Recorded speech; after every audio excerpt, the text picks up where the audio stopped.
Hi, this is Mrs. Kidman, and in this video, we are going to be discussing logarithmic functions. So what is a logarithmic function? Well, logarithmic functions are related to exponential functions. So an exponential function is a function where we engage in repeated multiplication, meaning like something like f of x equals 10 to the power of x means that we are going to take 10 and multiply it over and over, and the number of times we're going to multiply it is based on the exponent. So if we had 10 to the power of 2, that would be 10 times 10. Well, 10 to the power of 100 would be 10 times 10 times 10 times 10, 100 times, right? So that's how an exponential function works. Now, in converse, a logarithmic function is actually a function where we do repeated division, meaning that what I'm trying to figure out is if I have a number here for x, how many times do I need to divide it by 10?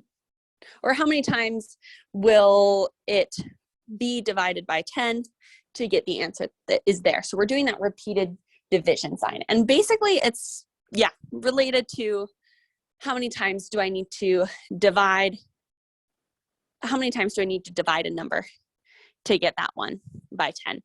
And so it's really interesting there how that kind of works, doing that repeated division. So because they're opposite signs, one's repeated multiplication, one's repeated division, what that means is they're related in the sense that they're actually inverses. And how can we take a look and check out what that is? Well, if we were to put values in for these x's, we would end up seeing that these are the same.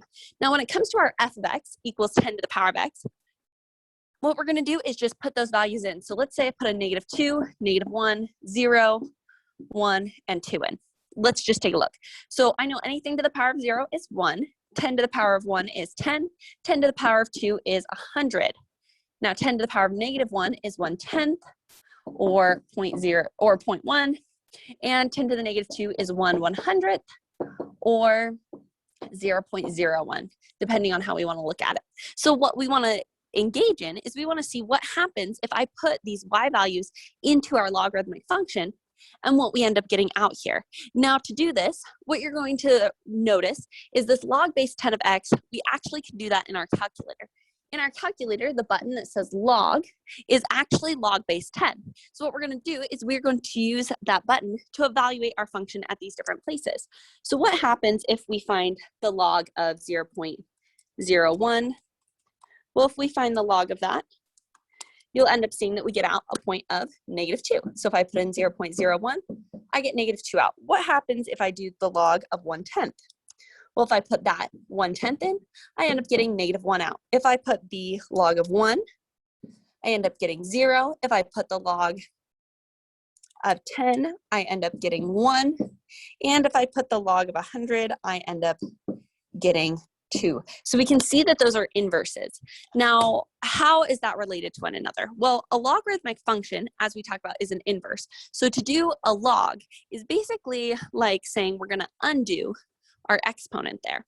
And so when it comes to these inverses, we can see how they're related in that sense. Now, what happens if we graph these two? Well, if we graph them, we can see how our x values vary. Now, we gave ourselves a couple of points here.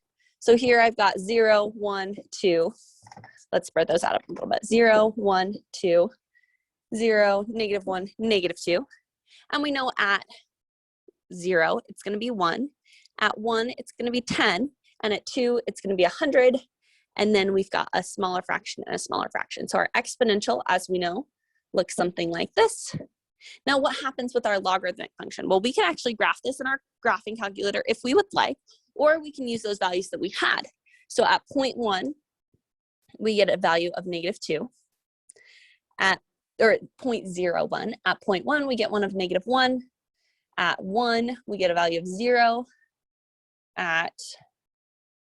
Not at 1. Yeah, at 1, we get a value of 0. At 10, which would be over here, we would get a value of 1.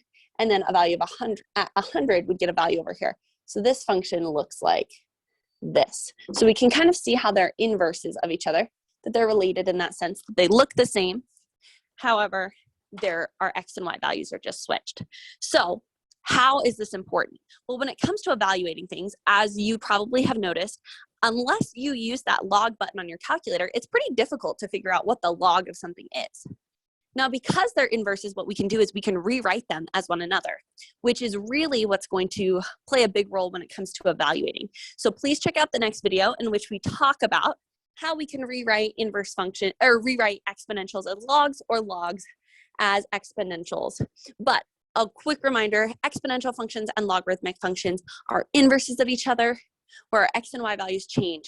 Now, an exponential function is taking a number like 10 and doing repeated multiplication. So multiplying it times itself that many times, whatever that is. A logarithmic function is taking our x value that we put in and saying, whatever my base of my log is, to the power of what is this? So how many times do I need to divide that base by a number until I get to what I had before? So it's really interesting in how they're kind of converses that way. If you have any questions, don't hesitate to reach out, but check out the next video in rewriting those exponentials and logarithmic functions as the other.